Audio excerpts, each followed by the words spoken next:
Welcome everybody. This is another episode of a podcast about movies coming to you live on a Sunday. But I'm not alone as always, joined by Austin Pez Howell. Austin, how's it going? Jacob, it's always a pleasure to do this show. I look forward to it every time we do it. I think we're starting to really find our groove and our vibe, like where we Oh want yes. to do the show. I like what we're doing here, and yeah, it gives me a reason to sometimes get some good rewatches that I haven't rewatched in a while. A couple of first time watches thrown in there, and yeah, just a nice casual chat about some movies and talk some remakes tonight in honor of the Little Mermaid. Yes. You say in honor of, but I Well, know you know me. Not really. Well, I just say to coincide with the release of the Little Mermaid. We'll just put it yeah. that way. So and I know that you have some thoughts on it. Yes. So for the first, I don't know, 3-4 minutes, whatever, Yeah. go for it. Okay, so this movie completely fundamentally changes a lot of the characters of the original and their motivations. There are things that they change that actually end up hurting the character. My first big complaints: 2 hours and 15 minutes is completely unnecessary. There's a lot of 45 minutes of nonsense. It's fine that you expanded Prince Eric's backstory a little bit. That's fine. They have a little bit of that. The three new songs they add are either pointless or downright terrible. The Prince Eric song is bad. The Ariel narration song is completely bad. We can get everything that's in her head just based on her facial expressions and her body movement. And the Scuttlebutt song is absolutely atrocious. One of the worst songs ever made at this point. There are little things like Under the Sea. Ariel sings along with the song, which completely betrays the point of the song and the character from the original. Triton is completely flat in this movie. There is, again, the animation of stuff like Sebastian and Scuttle and Flounder. Flounder is completely lifeless and emotionless. Has nothing, no facial expression whatsoever. Same with Sebastian. The voice performance is fine, but again, we don't get this connection that we're supposed to. It does not set up the world properly. We don't see the mermaids till the end of the movie, and you don't set up the stuff with conductor Sebastian at the beginning of the film that should be paid off near the end of the film with the kiss girl sequence. So everything is technically well made, acted fine. Halle Bailey sings really well, but there's a lot of little character problems and things that I think really hurt this movie and make it really flat and emotionless, like several of the other Disney remakes. Rant over. Um, I have not seen it yet, so I do not have opinions on it. I've liked a few of the remakes. One that we'll talk about today, actually. Yeah. Um, so I will still go into it. I'm going to go into it with an open mind, Sure. and form my own opinion. But yeah, I knew that you had thoughts on it, and so I just wanted to give I you will some- expand. I will expand on it. I think this upcoming week on Battleground Casual over on Eric Knoll's channel, TMG Entertainment. Okay. I will be on there. We're going to be talking a little more, so I can get into a little more detail. So if you want to see me go off in more detail, almost like the very specific things in the scenes that just don't work, some of the stuff that doesn't, you can join me over there. That's just my quick, like, minute long sort of, hey, you got a minute left in Battleground, go, rattle it off, final rant. Yeah, because we like to give it mostly positive. There's a movie on there we're going to talk about that I'm not positive on, but I'll explain why, where it's like, again, it's like technically well made, but it doesn't work, and we'll talk about that. Maybe we'll start with that movie so we can kind of get into the more positive stuff. Yeah, we can start with the bad, but right, I was hoping for Austin's rant on. She's just there. The problem is she's just there. She doesn't make enough of an impact. Her whole sequence, Poor Unfortunate Souls, is it's just there. She doesn't understand the aspect that Pat Carroll brought to it of the sleazy used car salesman. She's just a Brooklyn accent bully in this movie. Okay. And I was going to ask, is that like a her issue? Is it a script issue? I think it's more of a her issue because, again, they're all reciting kind of the same lines from the original, but I don't think she understands what the character is at the core, because there's a little moment in the original one, and again, I'm not going to go off on too long. I know we're going to get to the main subject, but there's a little moment that Pat Carroll does where she's talking about the people who have signed the contracts, and she motions to the eels and puts her hand up. She's like, pathetic. And in this one, like Melissa McCarthy, and when it comes to that time, she literally looks at Arrow and goes, pathetic. And it's like, no, you're supposed to hide the fact that when you're a sleazy used car salesman, you're supposed to not let the customer know that you're selling them a lemon, that you're selling them a scam. And she's overly exposing the fact that she's selling her junk and that it's going to be a bad deal. There's also things in that scene where if you sign it away, you just die at the end of 3 days, that's a pretty horrible salesman. I think word would get out pretty quick. That's a pretty bad deal. Instead of being the little you just belong to me and the little creepy people. Again, it's the whole vibe of like it's supposed to be an allegory to you're signing your soul away to the devil. It's the old you're literally making a deal with the devil. And when you make a deal with the devil, most of the time in classic mythology or these stories, they're doing it because they don't see the long-term consequences. They just see the appeal of the short-term thing, and the devil knows it's a bad deal, but he's selling you the positives on it. And that's what Ursula does in that scene. And I feel like Melissa McCarthy just doesn't really do that. They try to add this stuff where she's like something about, it was really unclear that she's like Triton's brother or something. And she's like been scorned, like a family thing. Like she's owed the crown, which doesn't make any sense. And the other one, she was just kind of an outcast because she had made so many of these bad deals that she earned a bad reputation as the Sea Witch. And then she sees the opportunity of Ariel, the daughter of Triton, to seize power, because she's already a sleazy person, but she kind of seized on an opportunity that came out of nowhere. She wasn't initially out to destroy everybody. But again, it's my problems with just the way they change things and just try to, I don't know. It's just a whole thing, a whole vibe of the movie that I just didn't gel with. Again, it's technically well made. There's some good sequences, but overall, it just doesn't work. And I came home and I told you I came home and immediately watched the original like right afterwards. And I was just like, why does this one work so well and the other one doesn't? And yeah, it's how much it's not cramming into the runtime. It's how efficient that movie is at the little things that they do that really, hammer home everything you need to hammer home in that movie. And it's a kid's movie, like it has these deeper themes that adults can pick up, but it needs to have that quick pace and that efficiency, to be a good children's movie, So, a lot of issues I have with it. I'll talk more about that on Battleground Casual on Saturday night. So I'll get into it a little bit more thoroughly. I'm sure there will be people on there who disagree with it. That's fine. We can have a little debate. But yeah, I mean, I we're here to talk about some other movies, so I won't go too much into it. But yeah, it seems like this is one of those that's going to be pretty divisive. It's going to be very divisive. I think it's going to be like The Lion King and Aladdin. Those are both very divisive as well. I think a lot of people railed against The Lion King for how kind of emotionless the animals were in that movie, and it's just which I'll get into also because one of the movies I chose, spoilers, it's The Jungle Book, same director. So I mean, and why one works and one doesn't. On that as well. Yeah, why does one work and the other doesn't? Because I think The Lion King, technically, it's awesome. Yeah, as far as just the technical work on it. But the minus the emotionless animals, but.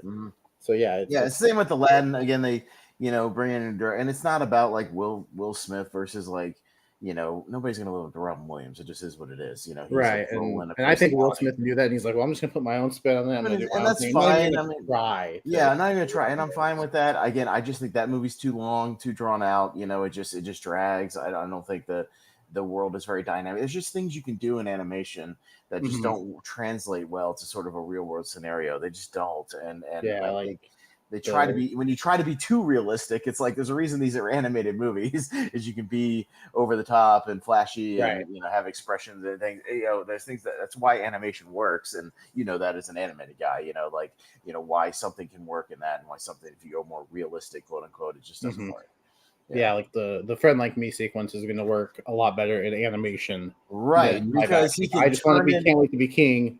Yeah, he can turn into different people. He can summon all this stuff around him. The I just can't wait to be king sequence. They're forming cheerleader pyramids and they're flying in circles and they're doing all this stuff, hopping all over the place. Like there's a show-stopping aspect to it, that all these movies kind of have that big show-stopping number, and when you have animation, there's no limits to it. You can do all kinds of crazy stuff, and when you're trying to be more realistic, it's just doesn't work. So and if you're trying to be more, I would rather you, as much as I'm going to miss it, I would rather you leave that out than do it at all, because you're just I hate the term, they ruined blah blah blah. No, it's still there. You can still go back to it. But if you're not gonna do it any justice, just don't do it at all. Well, and we'll talk about that with that Jungle Book movie. We're gonna talk about that. The kind of the couple of musical numbers are really just more of these character casual numbers. They don't try to be as over the top and extravagant. It's more of just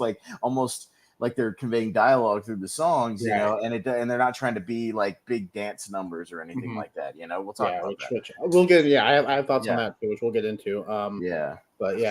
So that brings me to my question. I wanted to start off with this is what do you look for in a remake? Like when you hear a Okay. movie is going to be remade, Yeah. like what are your thoughts? Like, First of all, remake bad movies that had good concepts, not good movies. Now, okay, you can remake a good movie and it can work. There are about I was looking over that list we did because we're going to do a bracket on a tournament fight bracket on Tuesday of good remakes or movies that are considered good, and there are about 10 to 15 that I consider are better than the original, but it's still a kind of a minority.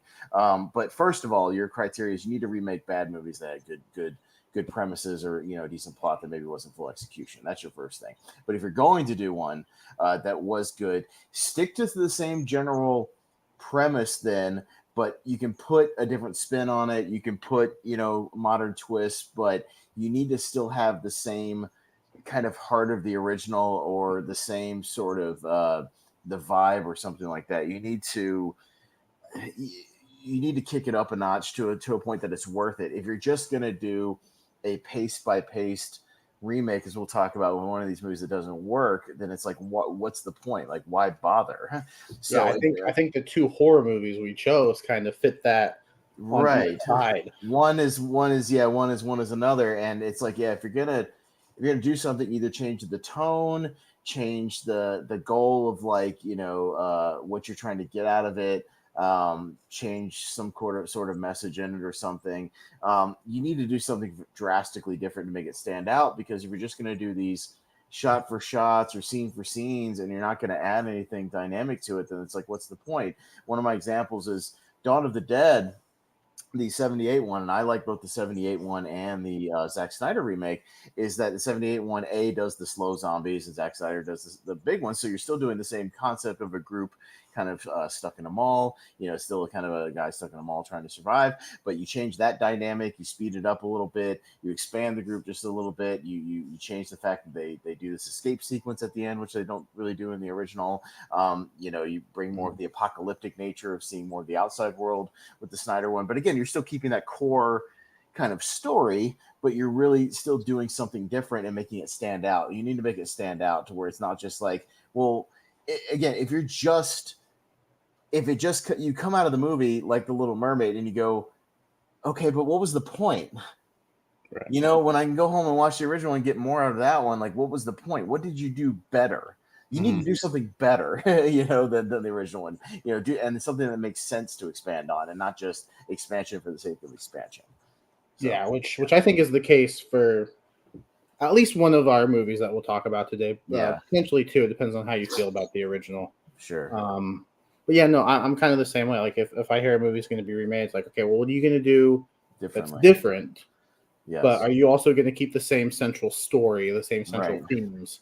Yeah, And is it a movie that warrants being remade? Like one of our choices, like it was made in the '70s, and yeah, I think it's a great concept for a modern sure, reboot. right. And so, um, and we're, so I also wanted to get your opinion. These movies that are based off books that Yes, have multiple movies out yeah. there, do you consider those remakes or just reimaginings? It depends, because we got into this murky territory to where we actually did a late night draft last night where we did a remake draft, so which I suggested. So, and we talked about this beforehand because of the rules, and I had to ponder this when I did the bracket. So, Jungle Book is a remake because it is literally taking the same songs, Yes, yes, characters, and the things directly from the other movie, but the other ones are adaptations, based on the book. So, it really depends. Are you doing literally the same plot, the same characters, the same songs, if it's a that musical, makes sense. whatever the case is, if you are literally doing, a copy of kind of the original, or are you just taking a source material and again bringing it into the modern world, or if you're bringing it into, or if you're literally just, you're not including, things that other people have done, if you're just taking the core stuff, like, Robin Hood, for example, there's been many adaptations of Robin Hood. There's a core story of Robin Hood, and we've had all kinds of different takes on it. You had the Errol Flynn classic one, you had the Disney version, you had the Kevin Costner Prince of Thieves, you have Men in Tights, the comedic, parody movie. You've had the Ridley Scott one, all this stuff. Those are all adaptations, of a book. So unless Disney literally remade Robin Hood and had their same songs and things from like the 70s one and then updated that one, did these remakes. Like that's a remake. But you need to have something that connects it to the original film essentially. So that's kind of my criteria, because I had to exclude a few of those from the brackets, because it gets into that murky territory of Yeah, adaptations. I haven't. I don't remember. Well, everything was on the list. So like, is Charlie and the Chocolate Factory? Are you considering that a remake or a reimagining? Because it's not really the same story. I put it in the bad remake territory because it's still Charlie, it's still Oompa Loompas, it's still Willy Wonka. There are still the different breaks of sequences with song, which aren't in a book. So they're still doing the different songs catered to the different characters.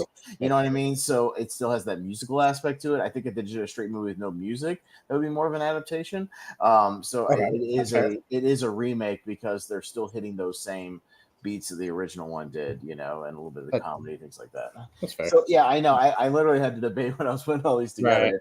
And some of the bad ones, just to pad out the list, I do have some of those bad ones, like a few of those bad like Robin Hood movies or whatever, but it's the bad ones, so like who cares? But the good ones, I tried to stay away from that because we could do a whole separate tournament on adaptations of books or adaptations of TV shows or things like that. We could do a whole nother thing of that.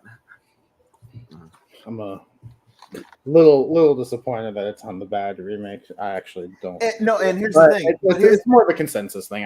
But it's a consensus thing. But here's the thing: on that show, if you're on that show, if you like it, don't vote for it because we'll be voting. I'm going to go very far. Yeah. So it won't go very far. It'll because I am on the show. Okay, so well then you will want that one to stay in the first round as opposed to move on because we're going to be voting for the worst one. So again, that's fine. There are certain ones that people like. I get it. It was more of a I have to feel out the consensus on the movie. Right. So I'm still thinking about how I want to vote on that episode too. Like, do I just want to like on the good remakes? Do I just want to vote for the better movie, or do I want to vote on the better the one that does the remake aspect better? Yeah. Yeah, so we'll have to decide. It might be based on the actual matchups. We'll see. Right. Yeah.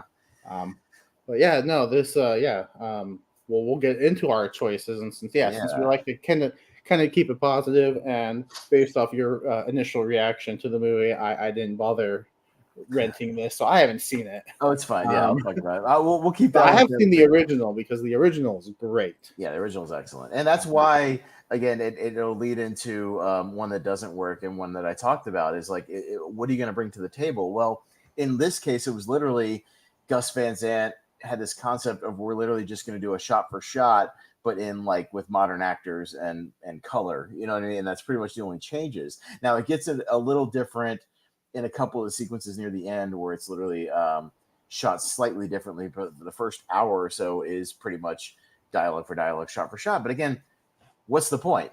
You had a great director like Alfred Hitchcock who already made a masterpiece, and these incredible performances of guys like Anthony Perkins, and Janet Leigh, and all these wonderful performances that really a movie that was ahead of its time. So when he and I should say I had seen this before, but my memory of it was really weak. I think I'd rented it in my Blockbuster days of the early 2000s. I think I rented it, watched it, kind of brushed it off. I hadn't seen this in like 20 years. So I wanted to revisit it to see does anything about it work.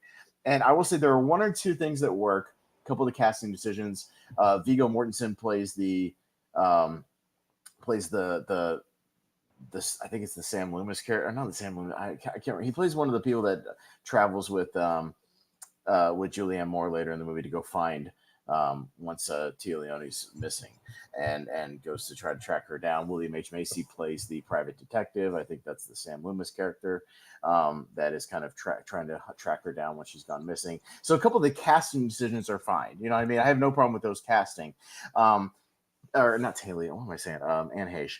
Excuse me. Not Taylor. Anne Heche. Rest in peace, Anne Heche. But Anne Heche is okay. I don't think she has that kind of classic star quality of like there was a sexiness about Janet Leigh, and there just isn't that with Anne Heche personally. Black and white. Yeah, there's a black and white quality thing there, and of course I think the biggest problem that people talk about is Vince Vaughn, there was a subtlety to Anthony Perkins' portrayal in that movie to where he was this very unassuming guy. It portrays it. It also cuts into the time period where it's 1960. It was a very unassuming people trusted each other kind of back then. You didn't hear about a lot of horrific things back then. So it's like you pull off to a motel and there's a nice enough guy, that you don't think he's gonna do anything. You know what I mean? Yeah. Or what? She pulls into this place. And Vince Vaughn is giving off creepy vibes from the beginning. He's awkwardly laughing. He's kind of delivering these lines where he's just like, my mother, and please don't joke about that.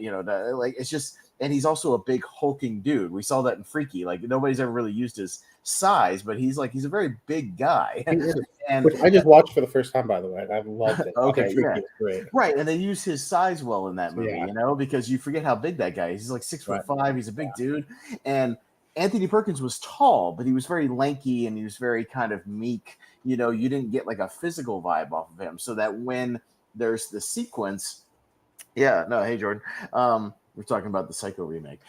So when you get to the stuff where you think it's the mother or whatever, from the original that's doing the killing, you didn't assume Anthony Perkins because you're like, I don't think this little guy is like capable of portraying this violence, but like, when you find out it's Vince Vaughn, you're like, oh yeah, that makes sense. No, he's a big dude. He can carry this woman around and he can do all this. And it's just a dynamic that doesn't work. Again, I think bringing it into the modern times really doesn't work because we don't really deal with a lot of these side motels anymore. It's like people stay in big hotels. It's not really like a thing that people do unless they're desperate. And I know it's like it is a desperate situation, but it's like, it's just a time period thing too, where that movie kind of has to take place in the 60s in black and white. It just gives it this vibe of something shocking for the time. You bring it up when we're in the age in 1998 of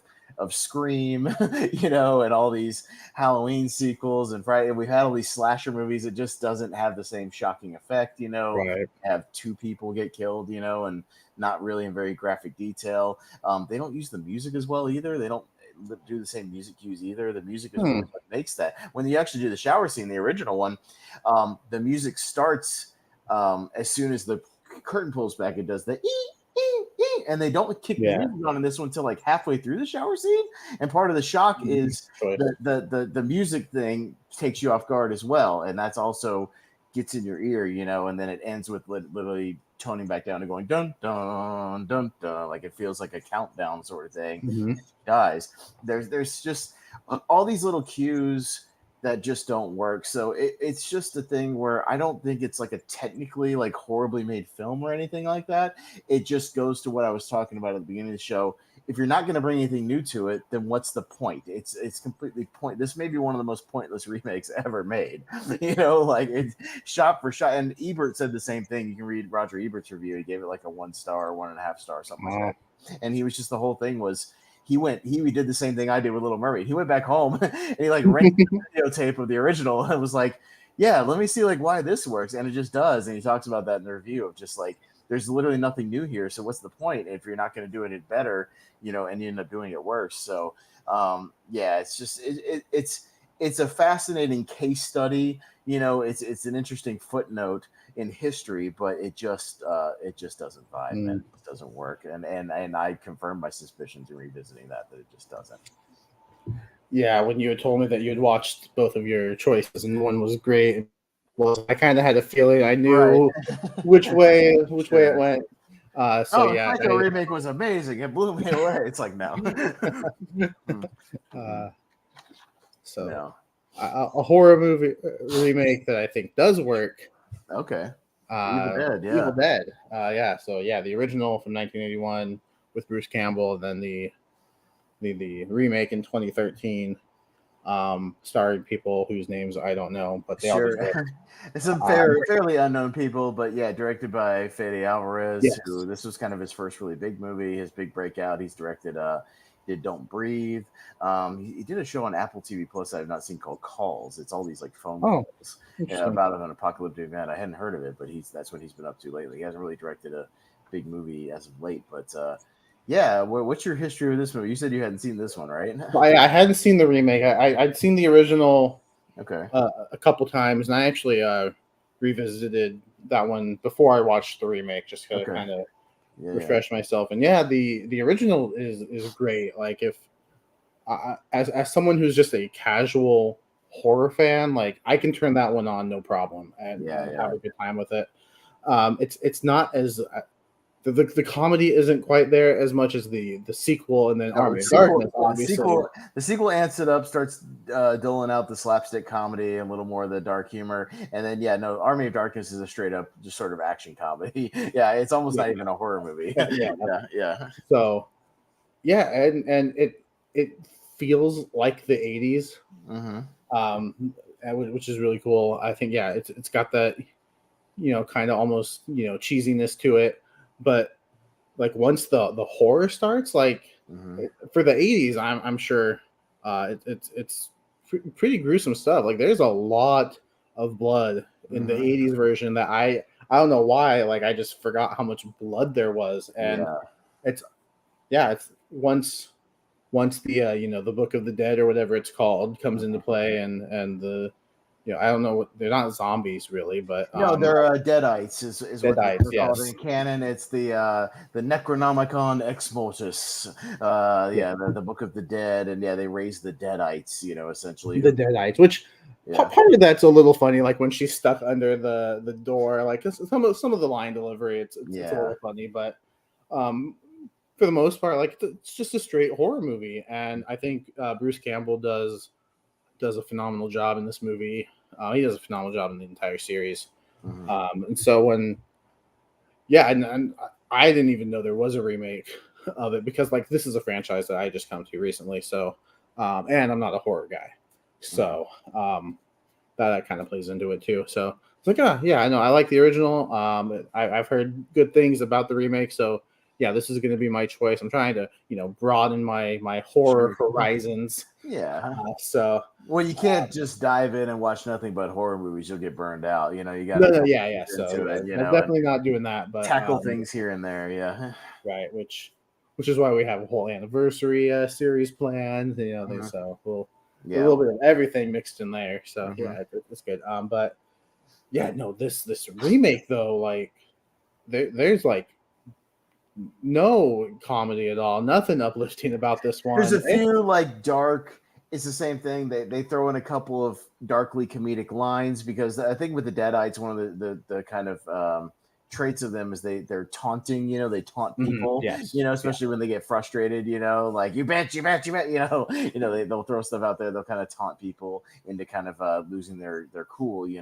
That's one to say. If you see Evil Dead Rise, I don't think you've seen Evil Dead Rise yet, but it's kind of the same thing. They'll taunt you and kind of mess with your head a little bit. But this one only has a little bit. This one only has a little bit of that. When a little bit, but not not a lot.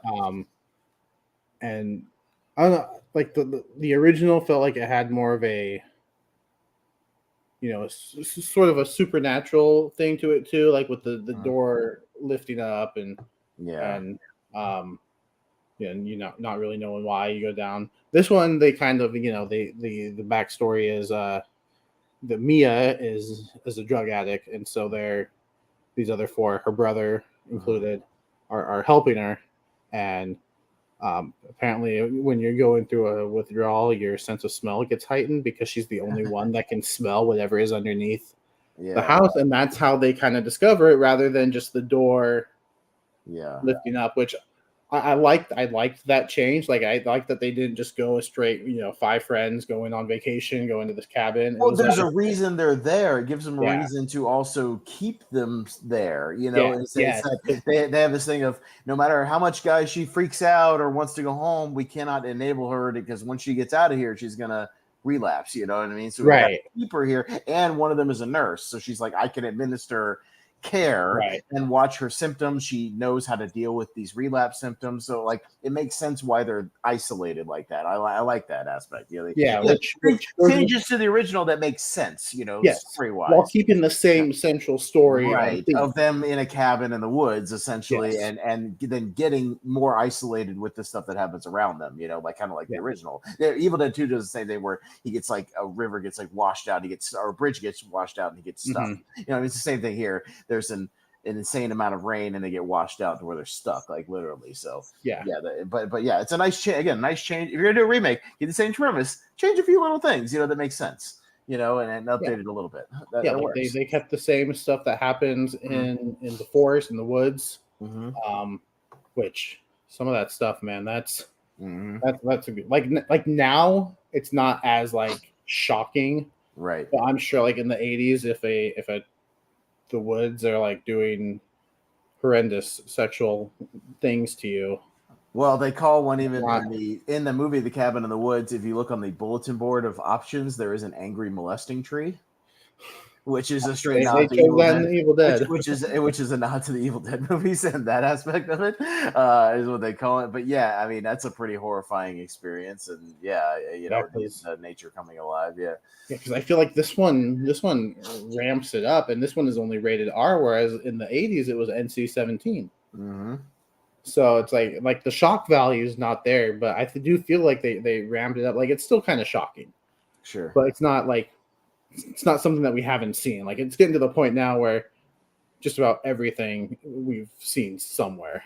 It feels Right. It's getting hard to like really make audiences really like look away and cringe, you know, especially hardcore horror audiences. Yeah, you Mhm. have to come up with really creative concepts or you know, something that we just haven't seen before, which is, I know it's harder to do, you know, Yeah, in these things. But yeah, I mean, I feel like they do come close in a couple of these sequences. You know, there's yeah. some There really were some moments where I was like, I was doing this, like uh, when her hand's stuck under the Jeep and she just like oh yeah, yanks you're just it like, off. oh my god. When the lady, what's her name, the girlfriend cuts her arm Yeah, off, and like with the they cutter. don't move away from it, like they just go straight into it. Like, Yeah. oh my goodness, I She's would got love the to know just the gallons of blood that were used oh for my this god! I think movie. they might have, I think, at the time set a record because, you know, like I've said, it's literally raining blood at the end of the movie, Oh so yeah, yeah. everything's covered in blood by the end of the movie. Everything is, Which and is a every character. I'll let you finish. Sorry. No. Please go ahead. Go ahead. Because No, I wanted to mention, like, I like the little twist at the end, whereas in the original, it's Ash that's gonna make it sure, through the whole thing, and through this, why can I not remember the main character's name? I just watched this movie like 2 hours ago. it's David.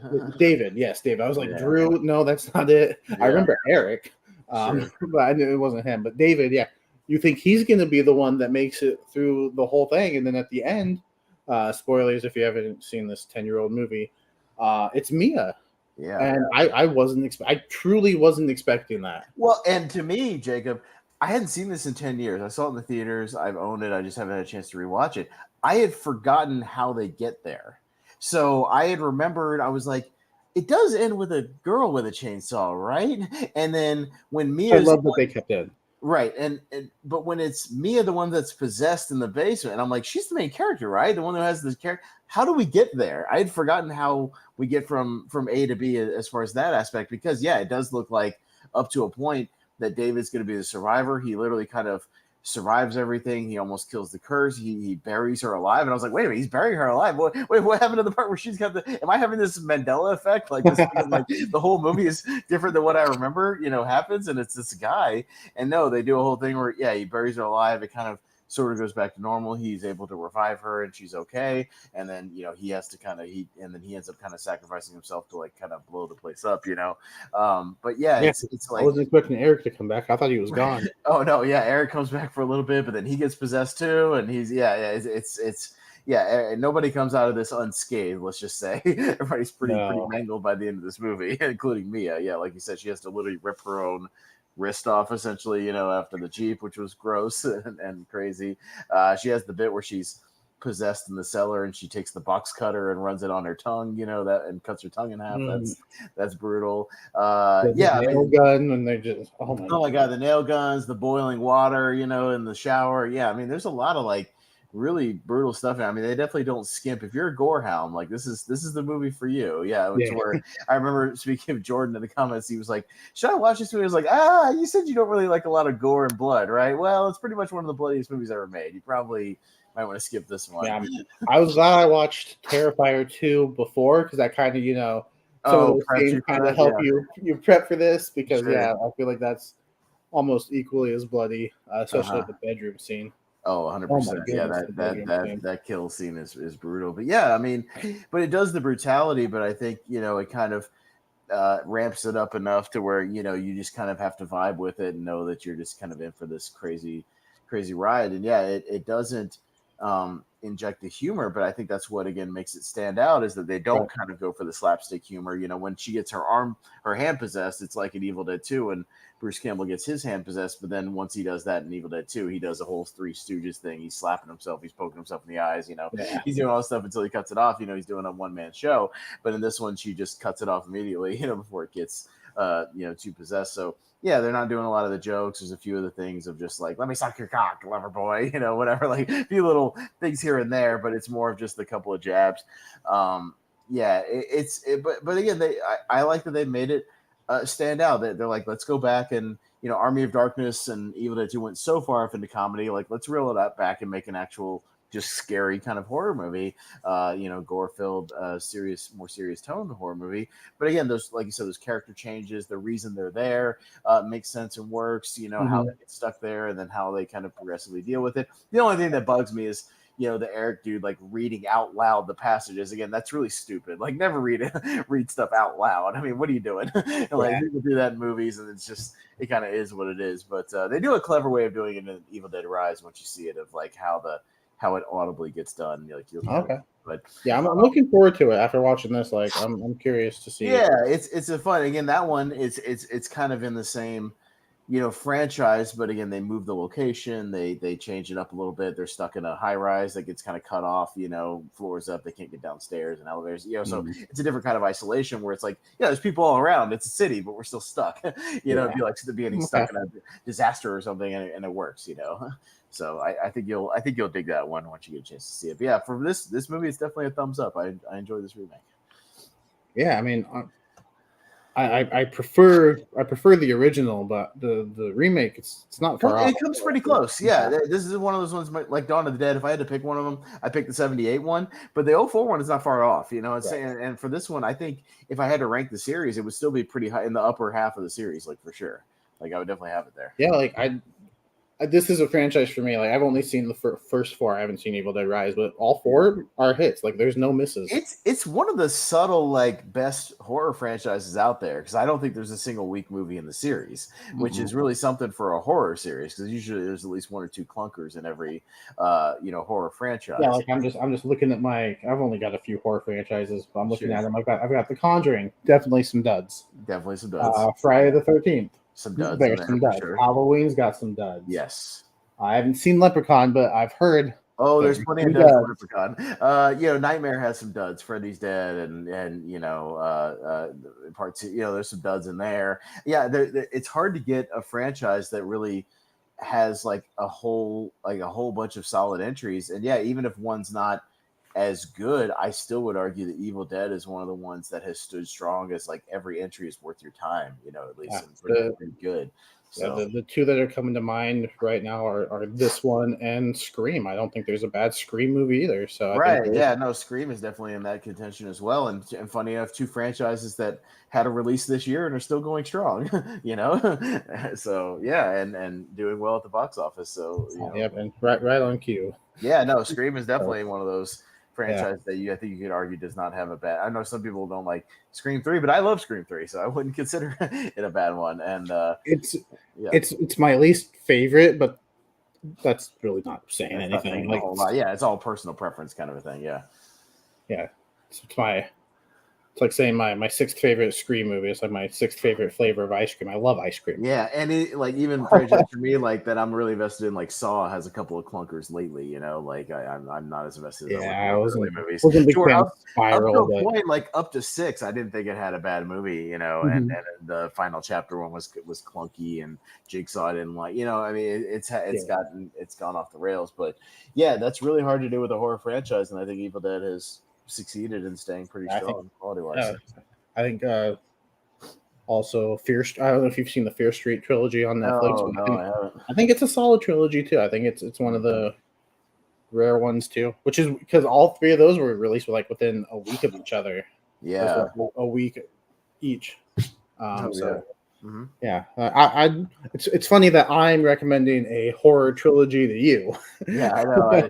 That's just because I miss stuff that goes like straight to streaming like that, like just Netflix movies. I'll go Yeah, see stuff. yeah, I'll go see damn near anything in the theater. You know what I yeah. mean? Like I'm sure this Boogeyman movie won't be great, but I'll be there. Probably Thursday to watch it. Like just like anything else, I'll see that over Spider Verse because I can't physically watch Spider Verse. So what am I going to see I that night? can't wait. I It's know. showing at my local theater, so on next Hey, Saturday, that's what I will be doing. you'll be power walking to the I theater to will, see yeah, that no, one. it's just a 15-minute walk that Right. way. You'll be jumping and skipping along, the I'm sidewalk. You'll so see it. excited. I will wake up. I will Uh-huh. watch the first one. Right? I'm eating cereal. Yeah. We'll go Like a have a little good kid, and then time. you're gonna go watch a Spider-Man movie. No, I probably won't be. I'll probably get dressed, but I won't watch it in my Yeah. pajamas. And if I'm lucky, I'll be able to stomach it maybe on home viewing on my phone or something. Maybe. So I won't throw up. I'll let you know. Yeah, I'm let sure me it'll know. be the same Yeah. as far as the animation, but I hope you enjoy it, Jacob. I really hope you do. I'm I hope it ends up on your top 10 list. Let's just I put it hope so. that way. I gotta like temper my expectations a little bit Sure. because I'm going in so high that Mhm. I don't want to be disappointed. But again, the people I have nothing against the actual movie, the technicality, nothing like that. I just physically can't watch it myself. Right. But I certainly hope you enjoy it. I hope it's everything you wanted to be out of a sequel. So yeah, I hope it's good for you. So all right, we'll transition into let's talk about. Yeah, We'll funny, end with yours. So let's talk about some comedy. It's a Disney. yeah. Yeah, Funny, well, funny enough, we both chose. two Disney movies. Yeah, Yeah, technically. we So chose two horror, two Disney. I don't think we planned it that way. It's just how it no, happened to yeah, work out. yeah. And yeah, you chose an interesting one, Freaky Friday. So which has two remakes technically because there was I think a 2018 one, but you chose Uh, specifically the Lindsay 2003 and Lohan, Lindsay Lohan. Jamie Lee Curtis movie. Yeah, and this is an interesting one because I haven't seen the original '76 one. I just have some of those old Disney live action movies from like the '60s and '70s are just blind spots for me. I haven't seen a lot of Mhm. those. But I also this 2003 one was a complete. Much like Evil Dead was the first time watch for you, this was my first time watch on this one. I had not seen Freaky Friday. I don't know why. Really? It just had eluded me for 20 years. I don't know why. I didn't see it in the theater. I never got a chance to rent it. Obviously it was on Disney Plus, so it was easy to find. And yeah, I'm kind of regretting it now because this movie's delightful. This movie's a lot Yeah, of fun. it's This so movie's good. really, really good. I really enjoyed it. It's not like it's going to jump into my top 100 anytime soon or anything like that. But man, it was a very breezy, fun movie. I really liked this. It was really good. Oh yeah. Yeah. The switch in this one. So yeah, the because I did watch the original. Okay. I had time. I chose to watch that over renting Psycho. Gotcha. No, you made the right decision probably. Um, Yeah. and yeah, it's the same basic setup where mom and daughter are Mhm. arguing, don't get along, but it's and sorry, spoilers for a 50-year-old movie. Yeah. They're going back and forth between scenes, like so. Sure. Jodie Foster's at this restaurant with her friends. The mom, who's I can't remember the actress, is Mhm. at home, and they're just talking about each other, complaining, and all they say is "I wish," blah blah blah, and then they switch.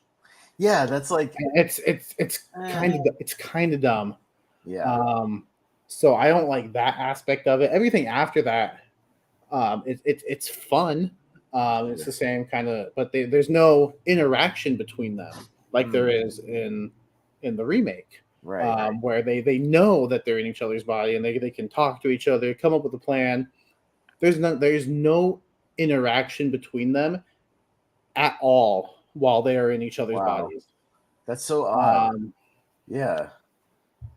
yeah, I know. I'm sorry for spoiling. I don't know if you wanted to watch it No, anyway. no, no, no, no, no, no. I'm Um, fine yeah, because I don't imagine it'd be better than this one anyway, so it's fine. Yeah. there's no interaction between them.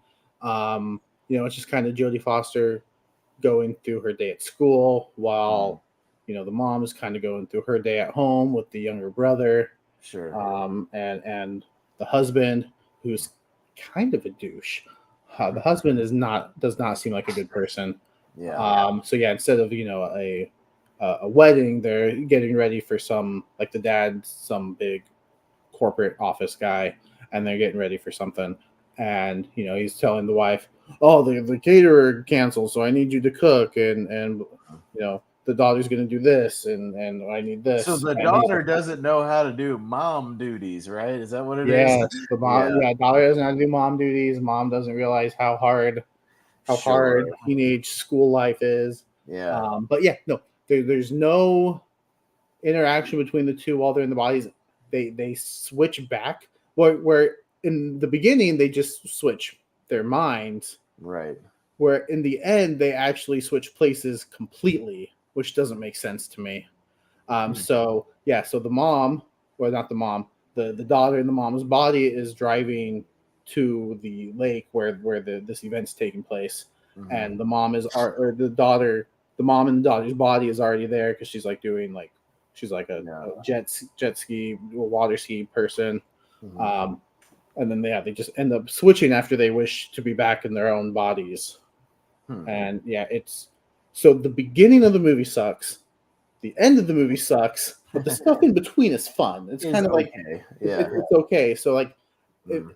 I got enjoyment out of that, but it Yeah. was bookended by I think terrible choices. Yeah. Okay. Whereas in this remake, Right. I had fun all the way through. Like from Yeah. the No, it's a good time. I like the character. I could have even watched a whole movie of just Jamie Lee Curtis and Lindsay Lohan's dynamic just as a mom and daughter. That's what works about this movie is that Mhm.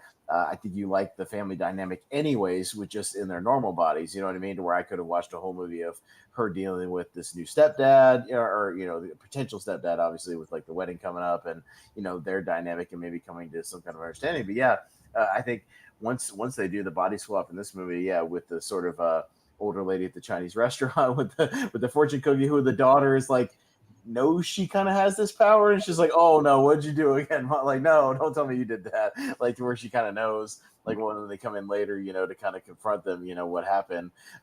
It's like this power she has, but she only uses it occasionally, in the right circumstance. But yeah, I think once they do the body swap in this movie, which isn't that long, it's about 20 minutes in or something like that, 20-25 minutes. Yeah, that's when the movie But it kicks up. feels earned. No, it's definitely earned in this one because Whereas yeah, the original not so much. Like yeah, they they're set up just the little complaining. threads of like Lindsay Lohan saying like this teacher's out to get me and she doesn't believe it.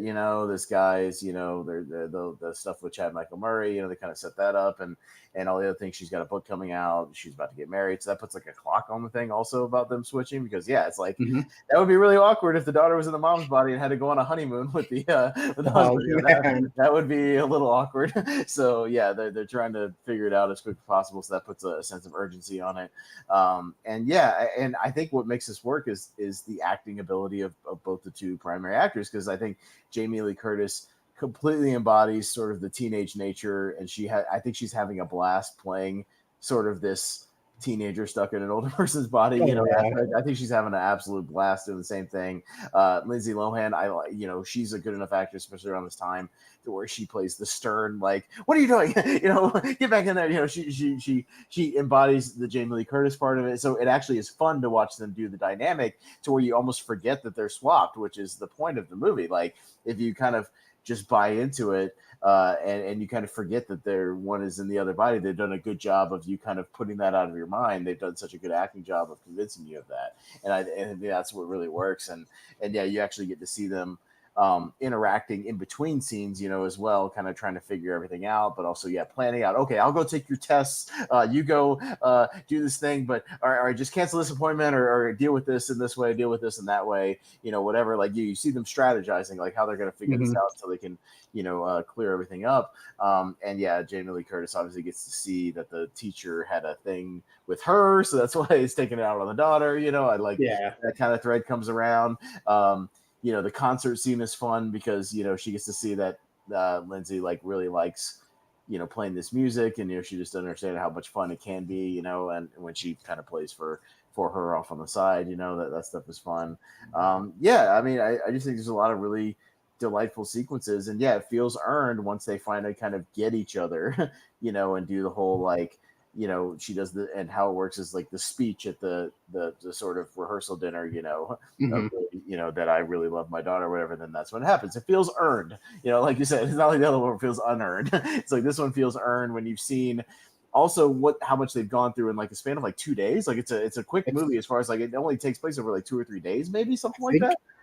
Yeah, they switch on. I think it's 2 days because I think they switch at the end of the first day, and then it's them Yeah, going through the entire next day, you're right. pretty much up, and then obviously the wedding. And then I think there's one more day like before the Yeah, wedding or something with a rehearsal dinner, but it's like a 3 day period or something. So, they cram enough in there to where they get to see each other's lives in that short time period. But yeah, it's just all I think it just goes to how charming the actors are and how much a great job they do with it, as far as really embodying the other's personality and their characteristics. And you can tell they're just having a great time with it. Yeah, it's yeah, what they're like. yeah. They kept the same. So the way the brother treats the sister was the Mhm. same in both. Right. And kind of he just says that he hates her, blah blah blah. Yeah. But really like oh he wrote a paper about her and and he actually does like her and Yeah.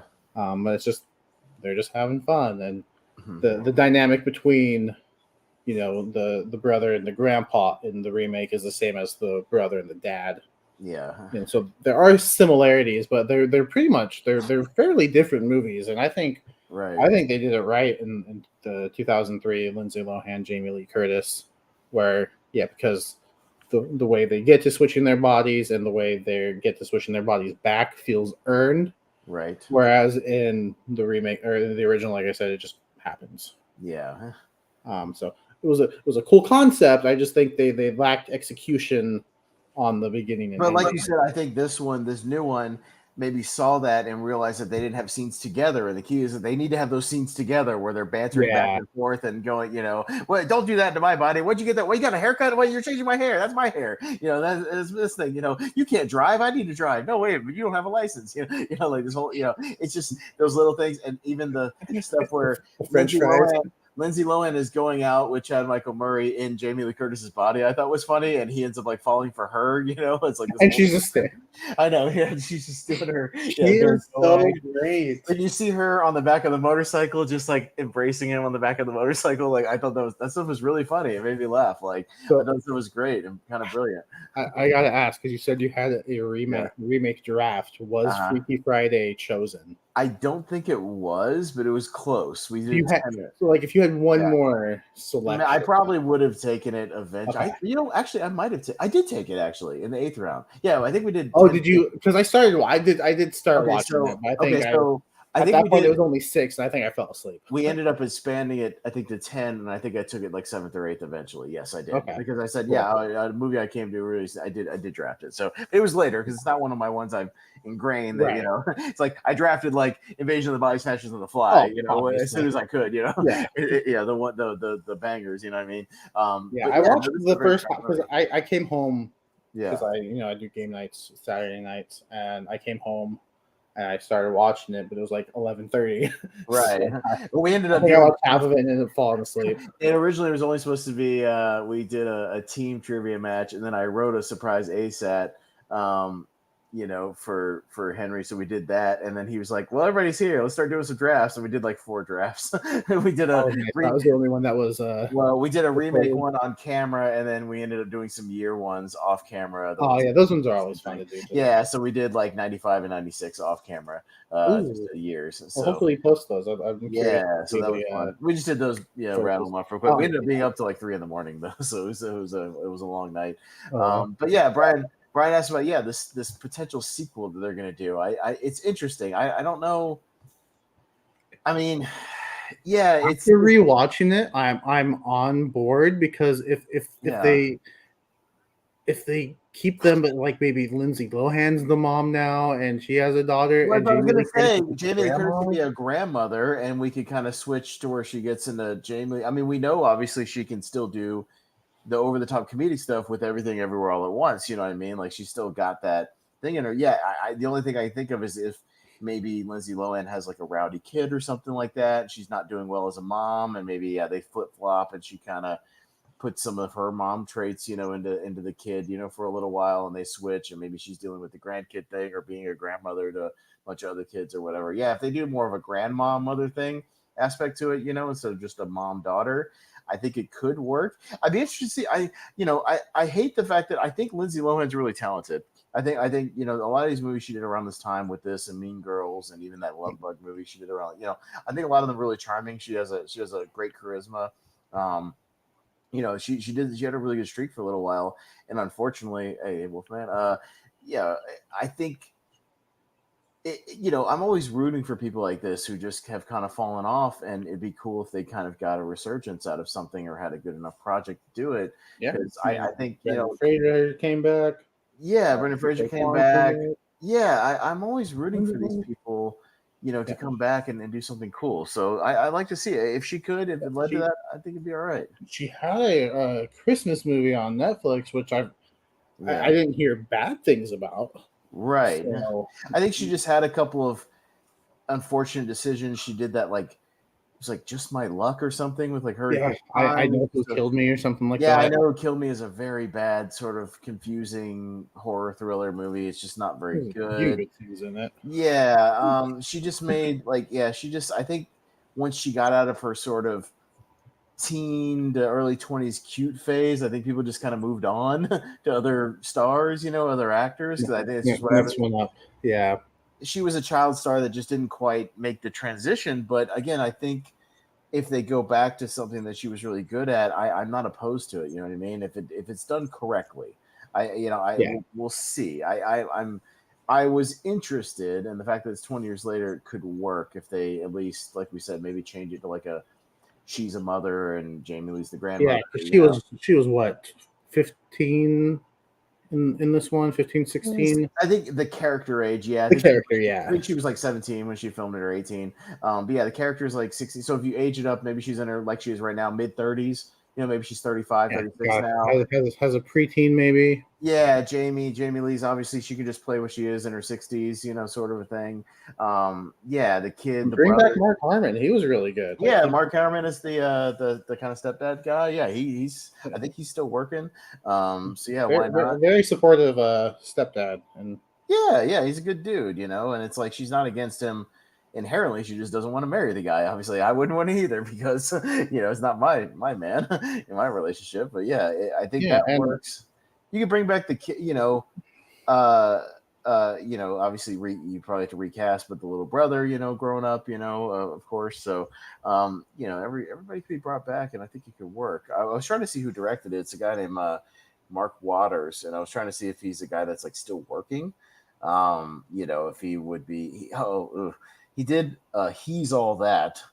The reboot of She's All That, which was not very well received. And 50% on remakes so far. yeah, he did Vampire Academy. He did Bad Santa and Bad Santa 2, which are pretty good. He's done some good movies. He did Just Like Heaven, which I like. He did The Spiderwick Chronicles, which I think is a good movie. He did Mean Girls, obviously working with Lindsay Lohan again. So, I mean, he's got a decent pedigree of stuff. So, yeah, maybe he was just, hey, we need a director to direct He's All That. Hey, Mark Waters, you directed some movies. You want to direct this movie? Just who knows. But he's still working, so if they could reignite that chemistry, yeah, obviously, if he's still around, they could say he just passed away. I mean, he's a Yeah, grandfather. yeah, You yeah. could just say he's not alive. Yeah. It's You yeah, you're gonna already have the three generations with yeah, Jamie Lee could take over that grandparent role. You know what I mean? Yeah, you don't necessarily need to have another grandfather. Yeah, so it'd be interesting. They could get a young actor, or actress to play a son or a daughter to Lindsay Lohan, somebody, and play that role. But yeah, I mean, I'm not opposed to it, man. I mean, Lindsay Lohan's my age. Yeah, she's 37 right now, or she's about to turn 37, something like that. So, yeah. I think it could work if they do it right. I'm not opposed to it, man. We'll see what happens or what comes of that.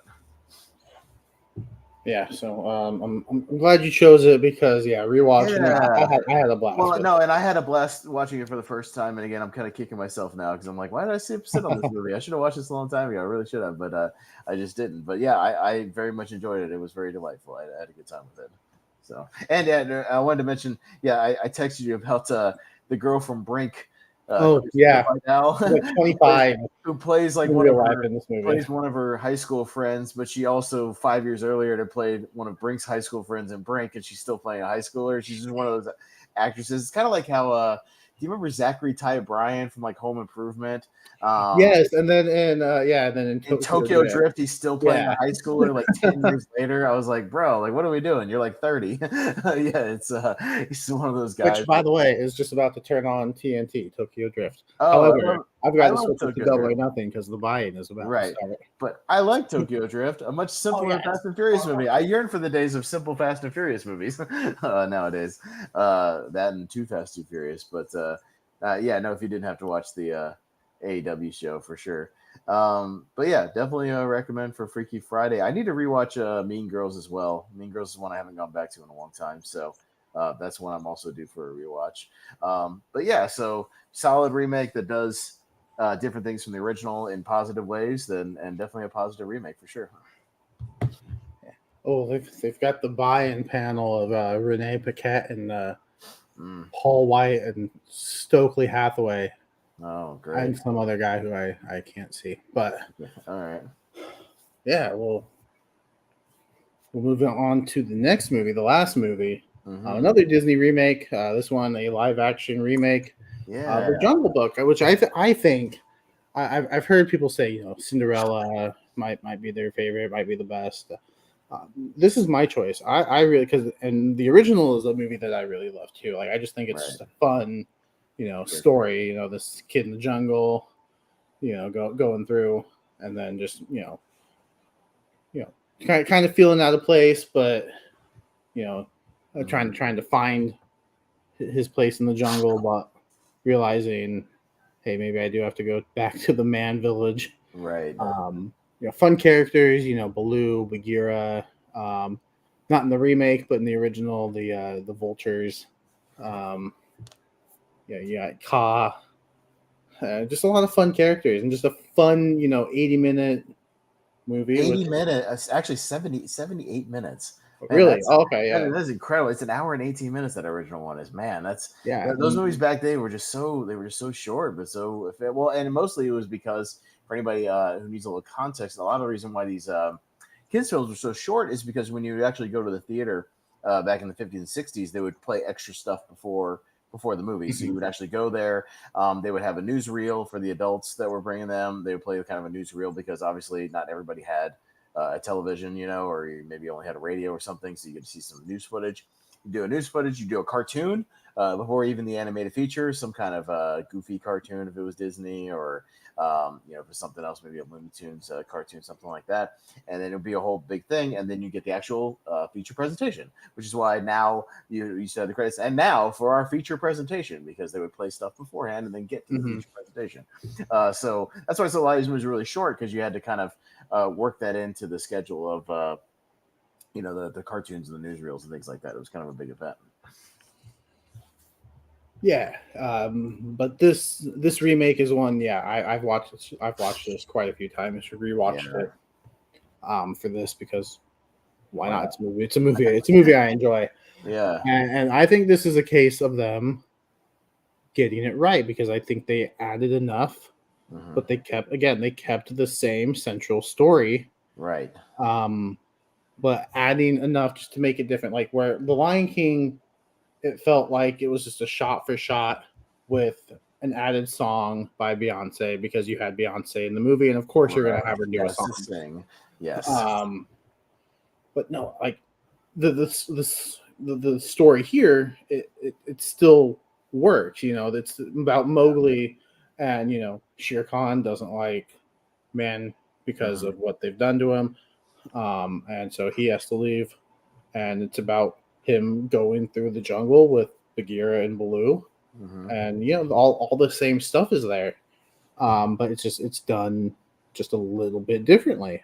The music, like it's like you said earlier, it's not like these big musical numbers, Right. like the bare necessities. It's just Mowgli and Baloo just palling around in the water. They're palling around, getting some water, getting some food. They're just kind of going about their daily, duties, but talking about how that's simple life. It's just the bare necessities, Baloo talks about how he's focused on the bare necessities because literally I have to eat my weight in food every day. So I just have to focus on the bare necessities of like what I have to do every day and just live my life. And yeah, it's just them palling around doing a thing. Yeah, the original one is very much like the scratching the backs on the trees, and kind of them doing this dancing back and forth sequence with each other, and the other animals kind of getting in on it, whatever. Obviously, if they start doing that, if you want to keep it somewhat realistic, you can't do that. You can't have a big giant grizzly bear just like bouncing around and Right. throwing his arms in the air and waving around, doing that thing. And then like you said, the way they do it with King Louis is the same way. You got all these monkeys and you got King Louis, and he does it as a form of it kind of his proposition to Mowgli, essentially. I'm the king Almost of the jungle. threatening. Yeah, almost a threatening way. I'm the king of the jungle. See, jungle. I'm the real king around here. You see how big I am?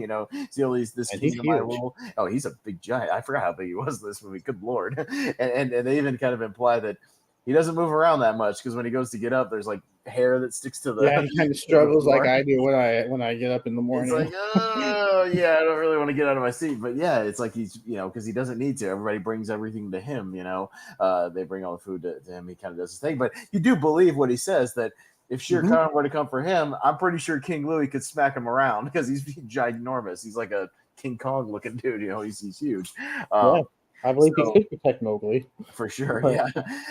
This has been a while since I watched this, man. I saw this in theaters. I haven't seen it since the theaters though, so I'd forgotten a couple little things, but I remember more of the second half than I remember kind of where it goes in the second half. But yeah, like I think Idris Elba is incredible as Shere Khan. He definitely has that really threatening voice. A lot of his little, things, and you can also, again, the makings of a great villain, you can kind of see his perspective on things. He was burned by man. He doesn't like that man creates fire. His big thing is he's against all this because he's seen what the fire can do to the jungle, and they wield it like it's no big deal, and if it gets out of control, it destroys their homes. He sees it as he is protecting his kingdom, and he doesn't necessarily want to hurt people, I think, deep down, but he kind of, that's the way he deals with the consequences. It's like I'm giving my orders, and if you got a choice, you can do it or not do it. I want him dead, and or you hand him over to me, and they don't, and there's consequences. Like, so that's where you turn on him. Obviously, at first you kind of see his perspective, and then obviously when he kills Aquila, the wolf, which, by the way, I was like, that sounds so familiar, and it was Giancarlo Esposito. I was like, oh, it's Gus. Gotcha. So yeah, there's some big names in this movie. He got some big names. Yeah, you already mentioned Idris Elba, but Bill Murray and Ben Kingsley as Baloo and great. They're perfect. Yeah, Bill Murray's got that laid back aspect that I think works for Baloo. Absolutely. It's just like, come on, man, like just help me out a little bit, like get up there. I do it myself, but look at me, like that sort of aspect to it. He's a lot of fun. Ben Kingsley obviously can deliver that sort of old wise man, full of philosophical sort of thing, of like he's been around, he's seen some things, he knows what's up, he knows man, he knows the conundrum that he's in, and he doesn't necessarily want him to take him back to the man village, but it's kind of like he also knows what's sort of best for everybody around him. He's like, it might be the best thing in order to not stir things up around here, you know what I mean, just to protect you. But yeah, no, I mean, I know you love this movie, but does the lack of the big numbers kind of take away thing for you, or do you think it works as far no, because I think they changed the tone enough too that I feel like those musical numbers could feel out of place. And I think the way they did insert them works. So had it been the same tone and style, like maybe I would have missed them. But like it's the same thing. Like you hear the criticisms for Mulan, like, well, where's the music? I think they changed the tone just enough that the musical numbers outside of maybe Reflection would have felt out of place. So I don't miss them. And if I do want them, I'll just go back to the original because I think both of them work. I think, the darker tone for this remake, I I think it works for an updated version. Yeah, and it's dark enough without being too dark, you know, to where it Yeah, doesn't the go kids to. can still, Yeah, kids can still it's watch a it. good family movie. It's horrifying when Shere Khan just swats a key, key out of the way and throws him Oh off the mountain. yeah, I mean, it's brutal, but it's also creepy enough to where you see it like when he's talking to the wolf cubs, later and just kind of telling him the story, and you kind of know where it's going, what he's alluding to or whatever, what he's going to do to them. Yeah, it's creepy enough without being too dark. But yeah, I think they perfectly kind of set up all the different character dynamics and how Bagheera just kind of watches over him from a distance for the most part, and interacts when he kind of needs to. The wolf family, they definitely run that family aspect. I like the payoff of the elephants. They're kind of like, we know they're kind of the real like guys who could run everything if they wanted to, but they kind of do their own thing, and yeah. we don't bother them too much. We just kind of respect them. They're in their own kind of world, and that payoff with them kind of helping out at the end. Like Mm-hmm. you almost feel like Shere Khan doesn't even screw with the elephants. You know what I mean? Like you almost feel like it's like, yeah, elephants are in a whole nother level. They're on a whole nother plane. No pun intended. Plane. They're just they're the real kings. We just don't really say that. It's like they're elephants. Even in real life, it's like, yeah, those things are they're just there. monsters. They're just there, man. We let them do their own thing. We just let them pass, do what we got to do. But yeah, I mean, there's still legitimately good, funny stuff. I like the little guy at the beginning who's just like, my stick. Is that the Gary Chandler character? My stick. Yeah, that's my rock. Yeah, I'm gonna take that rock. That's yeah, my. yeah. There's enough comedy in this to kind of Yeah. balance it out. Yeah, the blue stuff is funny, but yeah, like I said, Bill Murray brings a nice comedic dynamic to it, with their back and forth, and but yeah, it gets kind of surreal, and I think the CGI, the effects are really good, and I think what works with this one is that what worked with this one is, I think I saw some stuff, the face structure. What they did was they had the actual actors do a lot of these scenes themselves with the things on their faces, so they actually mapped it kind of like Josh Brolin with Thanos or something, or with Andy Serkis when he does something. I don't think they did that for Lion King. They just animated Yeah, the faces with the voices, which it makes a difference. yeah, because you could see the emotion. You could see that Shere Khan was angry, and he was Right. and you could see that Baloo was worried at points when he had to Right. climb the cliff, and Yeah. you could tell that for the most part. Yeah. Whereas Lion King, you can't see that, and I think it's the same. It was Jon Favreau doing both movies, so like I don't Yeah, understand I it. Like, don't know if he was was he just kind of trying to do crank it something out. different? Was he trying to be like, Yeah. we want to make this as realistic as possible, which doesn't work in The Lion King when Simba's dad dies and he's upset and sad, but he's just like, Yeah, it's come just, on, like, as opposed to the original one where they do the zoom in. Remember the famous zoom in? yeah, No, like when they that zoom thing. in on, you zoom Yeah, on his face, zoom in on the bot, like, yeah, it works. That's again one of my problems. Not to go back to Little Mermaid too much, but with Sebastian in that movie, his eyes, there are points where his eyes get, yes, you're my kid. His eyes get really big. He has those big teeth. When he smiles, he's just like, like the big teeth, the smiles, the frowns. When his jaw drops to the floor, when he sees Ariel walking around on her feet, his jaw drops, like literally, that kind of comedic drop. You need stuff like that. It's expressions, like it's over the top. It's that thing, Flounder's the same way in the old movie when he's trying to describe the shark attack. He's like, and then we were big, and then it was like, and then there's a little thing, where he's trying to convey it, and you just don't get that when you're trying to do this realism. So yeah, I think what it was with Favreau, and I'm pretty sure it's the case, is they actually had the actors do the scenes, when it was just kind of them walking around or saying, and put the stuff on their faces, and they mapped that onto the animals, as opposed to Lion King. It was a straight voice performance, and it was them doing that really awkward, kind of bad looking, just mouth moving thing, with just everything else is blank, and it just doesn't work. Yeah, it's the same dialogue, it's the same characters, it just doesn't quite do the same thing. And yeah, I think this was also a movie where,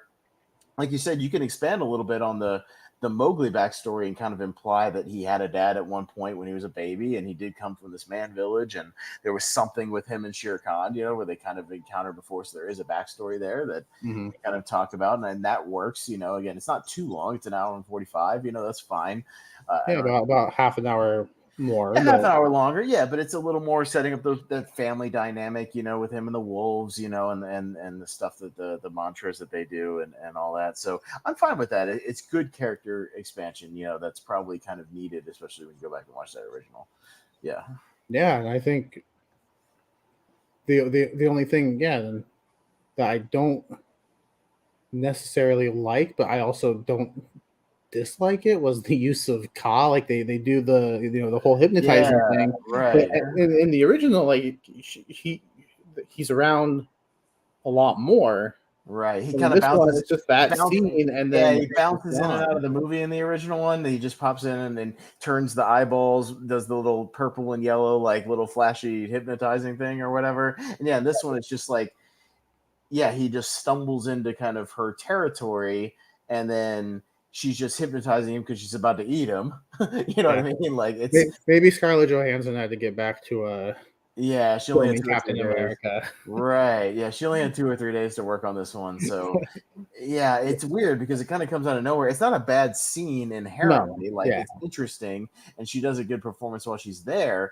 But literally, it's just a completely a different dynamic to where, yeah, she's just luring him in so that she can strangle him and eat him. You know what I mean? Because yeah, so I don't know. I don't think it kills it because yeah. I don't know if it's he's not weird, a but yeah, it wasn't what I he, expected. well, Kai is just not a super essential character. I think to the Jungle Book. I think you could have cut the character completely, and it wouldn't do a whole lot. The only thing she adds is kind of that she somehow, I guess, observed the Shere Khan incident, or knows about Mhm. that, Yeah, but when he was a baby, so you kind of get that flashback of what she saw, I guess, because I guess maybe it was around her territory or whatever. yeah, So and it's it kind of gives there Baloo a reason to to save him. save Yeah, him, yeah. with So him, but it's in there's there. other ways that could have been done. Right. I think you could have done that even if Bagheera kind of knew about Mowgli's backstory, and maybe saved him from that instead. I think you could have cut the Ka stuff and switched it to Bagheera for that. Or yeah, I don't know if the Ka character's that necessary, but it's not a bad scene. It's just, No, yeah, it's just kind of unnecessary. You could have probably cut it, it would have been okay. But yeah, everybody else is great. It comes together. There's good action, yeah, good effects. I think it's a successful remake for sure. I think when people talk about, they started out on a good foot with Cinderella and with the Jungle Book, and even Beauty and the Beast to a degree. I don't hate. I think it's okay. I yeah. I think really like Beauty and the Beast. yeah, it's not bad. It's okay. And then I think they got into a cycle of like we can just crank them out because they're all making $1 billion and just not take as much care with it, And I think it's just kind of coasting a little bit. Yeah.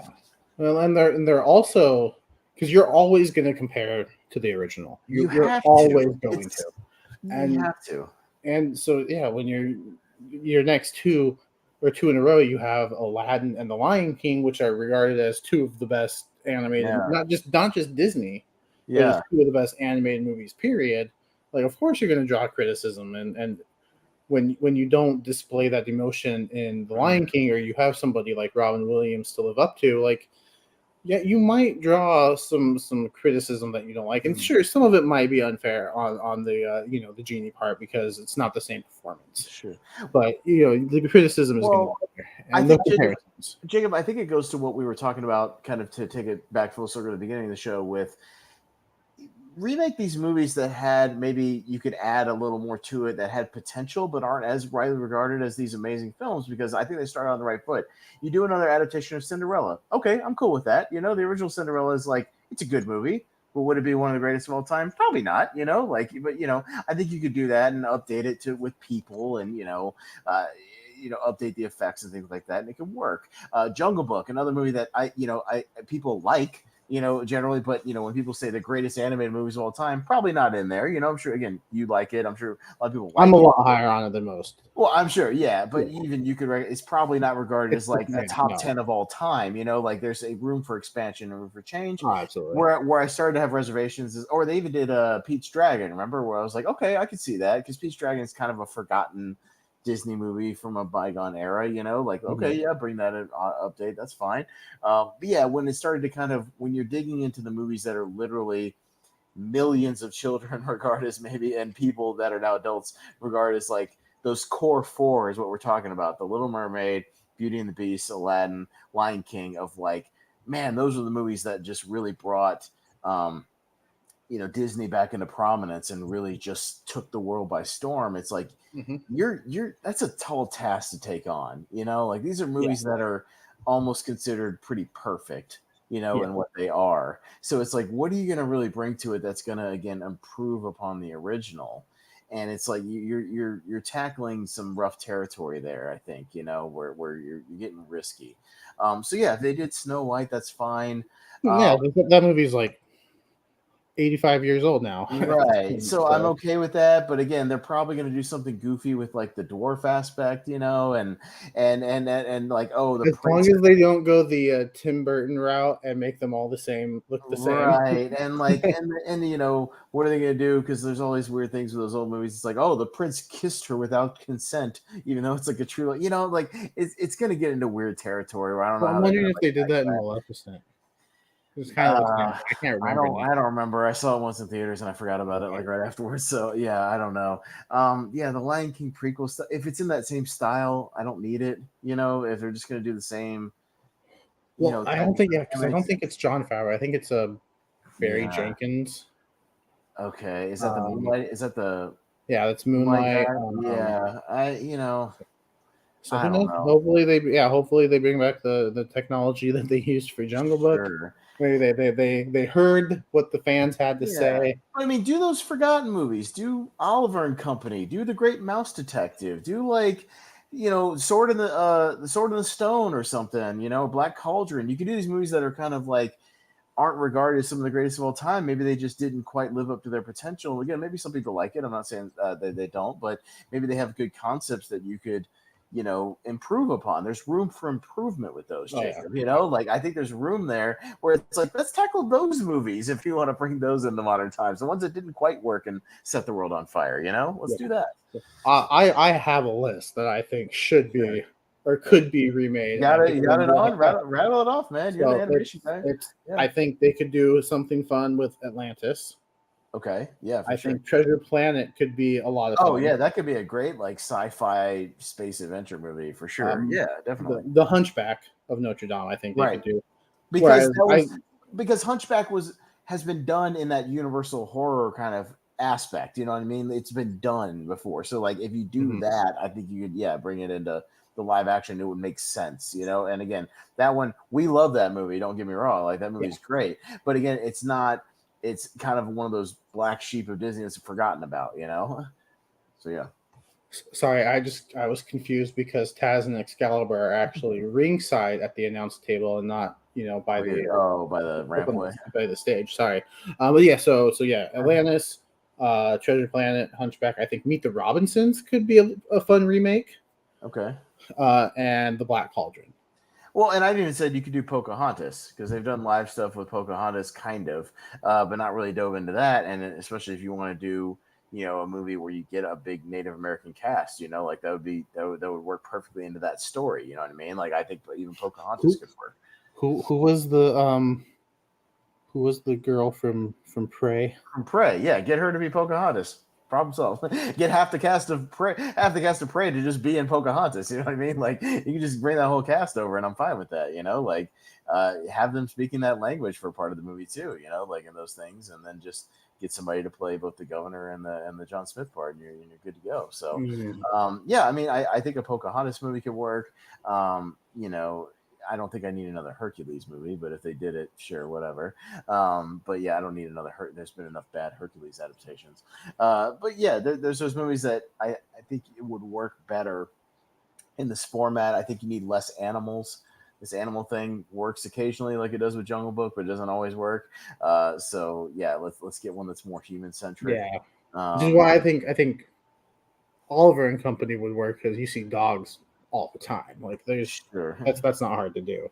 right, So I think an Oliver and Company one could work. sure. But yeah, like a Robin Hood, like I'm hesitant because it is bears and foxes and Yeah, I don't need that in like the style of Lion King. I don't need that at all. yeah. Like, yeah, I So, could do without that. But yeah, do some of these, do Black Cauldron. Do these movies that had potential but maybe didn't live up to them, and you can bring those in the modern world. So I'm yeah, not always, yeah, I'm not always inherently against remakes in general, Jacob. Sometimes it helps bring attention to the original, and then it's fun to discuss it. But yeah, I'd rather you remake bad movies than good movies. That's just kind of my bottom line. It works sometimes, but it's more often than not a great idea. But yeah, remake movies that didn't quite live up to their potential. The Fly is a great example of a movie that had a cool concept, but is really cheesy when you go back and watch the original movie. Same with The Thing. That's why those movies work. The Invasion of the Body Snatchers '78 one works because the original one works in that '50s Red Scare kind of paranoia way, and the new one kind of brings it up into the '70s Vietnam, post Vietnam era, tension and things like that. It actually works in that aspect. So, there's ways you could do it that you can improve upon. Yeah. So I think we went. It sounds like 3 for 4 though on It's 3 for 4. on Yeah, our choices. but I intentionally picked one that I thought would not be as probably not work. But I was just curious. I haven't seen it in Right. forever, so Right. I just wanted to confirm and does it? Because I've seen a weird thing on Twitter occasionally where they're like, "The Psycho remake's not bad," and I'm like, "No, you're way off. I'm sorry. Actually, it is. Can't roll. I can't roll with you on this one. I'm sorry, Twitter. Can't roll with you on that one." So yeah, sometimes I like to confirm. Yeah. So this unofficially kicks off. I guess we Remake can week, call it kind of. remake week. Yeah. Yeah, here on Movie Hero. Because Yeah. yeah, Uh, we'll have tournament fights this week. Both a good and a bad remake tournament. right. Yeah. Yeah. So that's what else we got going on. You mentioned before we went on air, but you'll be on JPO's channel. Why don't Yeah, you? the Pierce Co. Yeah, tomorrow night I'll be doing double duty over on the Pierce Co. I think at 10 o'clock Eastern we're going to be doing. I'm in the finals of his ASAT tournament against Corey Quinto, so I'll be doing that. Not expecting to win, but I'll still have fun. But at least I made it past the semifinals this time. That's an There you accomplishment go. for me. I've made it to the semifinals a couple times, never got past that. And You're then welcome. yeah, and just on the fly.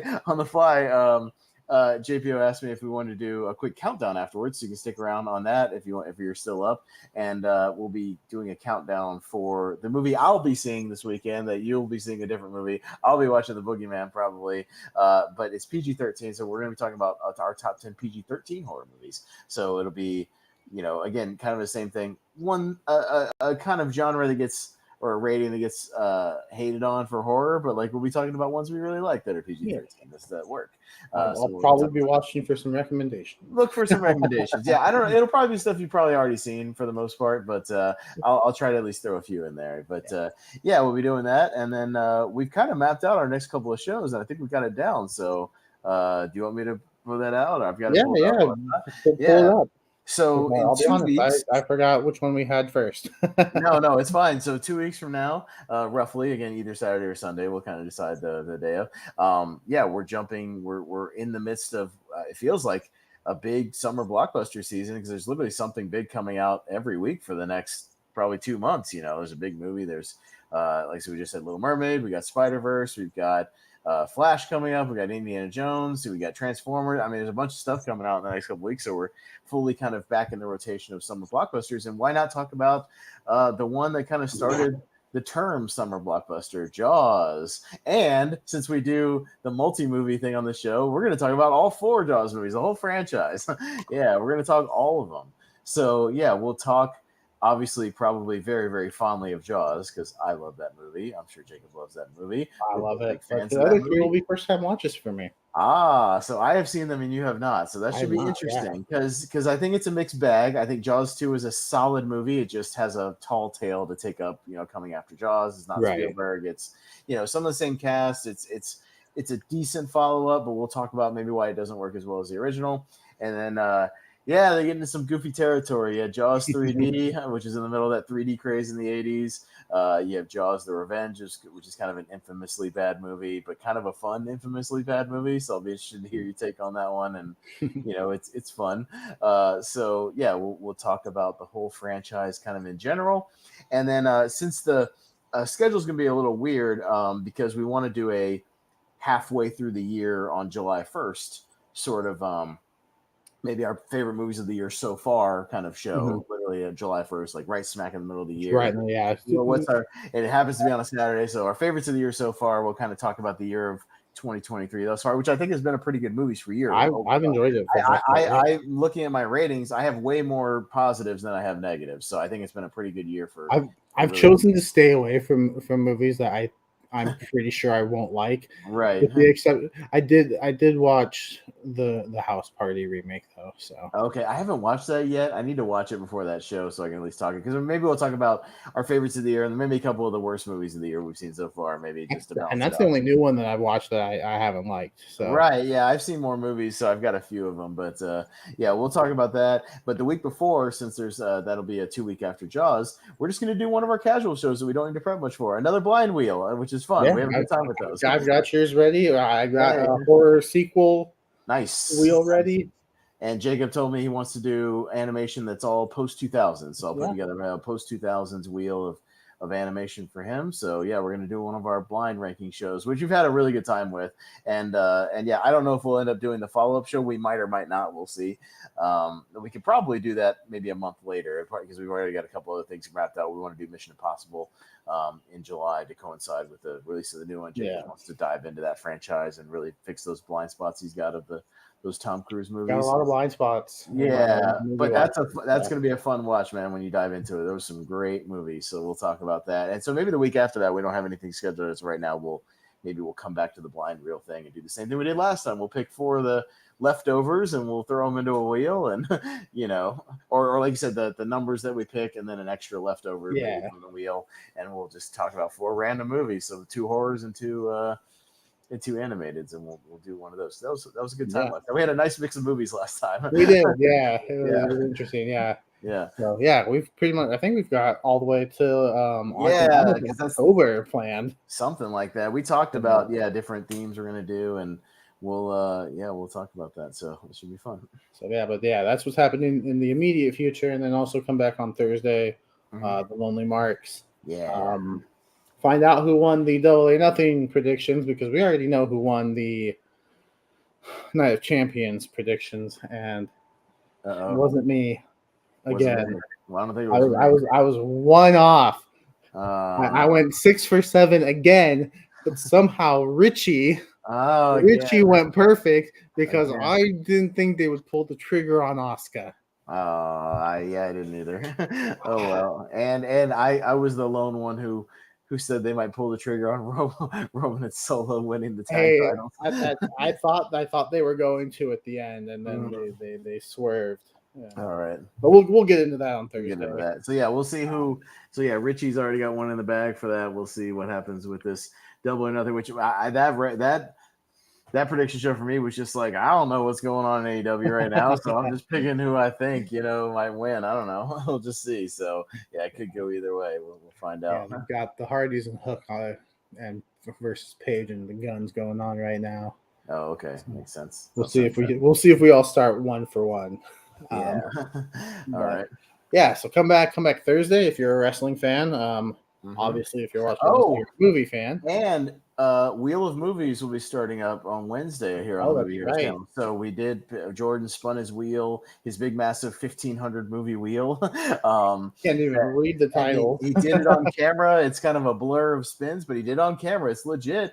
And coincidentally, he hit on Raiders of the Lost Ark. So it works out because we've got a new Indiana Jones movie coming out at the end of June, and we've already kind of decided what it's going to be. It's going to be me and Jordan, kind of as usual, me co-hosting with it. It's only going to be an hour-long show, so it's going to be a short content here on Movie Hero. We're going to literally keep it at an hour, with some plugs at the end. That's it. So sometime on Wednesday night, probably around 9, like we usually do.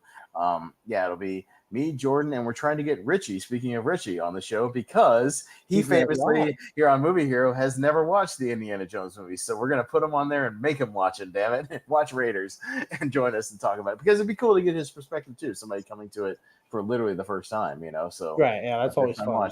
I've seen the movie 9,000 times, so I don't need to rewatch it. I'm good. So luckily, I'm like, hey, it's a movie I don't have to rewatch or squeeze in. I've seen it a million times, and I've seen it in theaters 6 or 7 times as well. So I don't need to. It would have been so funny because Wednesdays are hard for me. Yeah, it would have been so funny if the first movie was like Sweet one of yours. Yeah, it was like Sweeney Todd, or one of your favorites that, like, everybody else is kind of iffy on or Everyone's like, whatever. oh, that's Yeah, a and it's movie. like, oh, we can, yeah. It would be really boring if it was like me and Jordan talking about Sweeney Todd for an hour and just being like, this just doesn't work for me. That's why what we're trying to do with the wheels. It'll usually just be a 3-person panel, like I said, just an hour deep dive on one movie. It's nothing Yeah. crazy, just short. We're gonna cut it off at an hour. But whoever comes up, if it was on somebody's list specifically, we'll reach out to them first. Obviously, hey, this is one of your movies. Do you want to come on and talk about it? And if not, we'll get somebody else to fill in. But I yeah, feel like Raiders was one that was on like all of it our probably on a couple people's lists. So yeah, it's on mine. I think it's on a yeah. couple I people's. only sent my 64 because that's what he originally asked for, and I haven't sent the next 64. Yeah. But if I did, Raiders would have been included. Yeah, no, Raiders are definitely on mine. I don't know. So yeah, it's on a couple people's lists, but we want to get Richie on there. So since he's never seen it before, I think it'd be interesting to get his perspective on it coming to it for the first We'll time. tell him we're not going to do his idea for Lonely Marks if he If you doesn't don't watch Raiders this week, watch Raiders. Well, he then needs to you will kick it off. forfeit. Well, it'll kick it off, and then he can watch the other two in the next couple weeks leading up to Dial of Destiny. He said he was going to get everyone to eventually, so why not now, Richie? We picked Raiders on this thing. Come on and talk about it. I need to watch the fourth one before Dial of Destiny comes out. Do you? I don't know. I don't. Well, I don't know. I don't know if Dial of Destiny is going to be connected. From what I've heard, I don't think so. You're probably fine, but I don't know. I'm also a completionist, which is why we'll be doing Mission Impossible. And I think the Indiana Jones movies are actually dropping on Disney Plus this month as well. Oh, okay. I think they're switching over to that from Paramount because Disney now they had to wait for Paramount's thing to come up. But yeah, I think they're actually switching over to Disney Plus this month, kind of in time for that. So yeah, it'll be easy to watch on streaming if you want to watch it. I got the 4Ks, but that's just me. I've got the Blu-ray set. Blu-ray set, yeah. So yeah, and then the Dial of Destiny is actually the one that's going to be playing at my local theater, so I'll be able to walk down and watch that. Yeah, it's okay. They've actually got the next few. I don't know. It's there's something in between Spider-Verse and Indiana Jones. I just can't remember. Transformers and the Flash are kind of both in between. Might be. I think it's one of those. It might be Transformers. Okay. But yeah, Flash is also in between there. Yeah, some good movies coming out. So yeah, maybe on that. Maybe on that year so far. That'll be the movie that releases that week. So maybe we'll touch on it a little bit. We won't dive into like the whole thing, but maybe we'll touch on it just a tad. We can always kind of touch on the recent releases quickly on this show, but yeah, not too much. Yeah. So that's what we got coming up. Yeah. So I hope. I'm looking forward to it. I hope you guys are looking forward to it. This has been a good discussion on remakes. Again, Freaky Friday, Psycho, The Jungle Book, The Evil Dead. I highly recommend 3 out of 4 those movies. Yes. And if you're curious, watch the Psycho remake. Maybe you're one of those who will dig it because maybe. People are weird like that. Yeah. No, I'm just kidding. Like what you like, and don't be ashamed. But yeah, again, join us for Tournament Fights this week as we dive into more remakes. 124 more remakes, as a matter of fact. More remakes, yeah. So some good and some bad. The bad ones are always fun though, because us voting for the worst one is always fun to see what movie ends up on that master list that's bad. Yeah, because then we'll be in the big tournament once we get 128 unique winners. So it'll always be funny when Norbit and disaster movie or whatever. Yeah, for some people, movie 43, things like that that will pop up. Yeah. And in our first matchup, we have Norbit versus The Godfather. Yeah, all right. It's funny to say. Yeah. But yeah, so join us for that. Join us Thursday for the Lonely Mark. So watch all the other stuff we got going on in all the other trivia spaces or debate spaces. So again. That is Austin. I am Jacob. This has been about a podcast about movies. Thank you for watching, and we will see you next time.